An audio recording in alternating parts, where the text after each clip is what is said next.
If you want to know how to fix card details don't work on Zelle, you've come to the perfect video because I found an official answer on their website. They have this area which is called frequently asked questions, and they have this topic here which is called my card details don't seem to be working, what can I do? So let's see what's inside.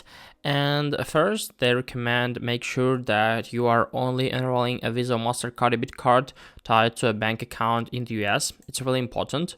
You will not be able to enroll business debit cards, credit cards, cards linked to international accounts, gift cards, or prepaid cards from financial institutions outside of the Zelle network. So probably your card is not supported also.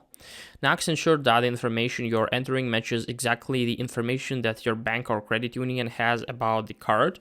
This includes, as you can see, like name, address, debit or card number, expiration date, and your CVV number.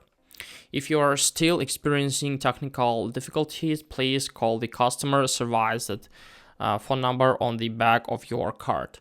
Once you have verified the information, please attempt to enroll again.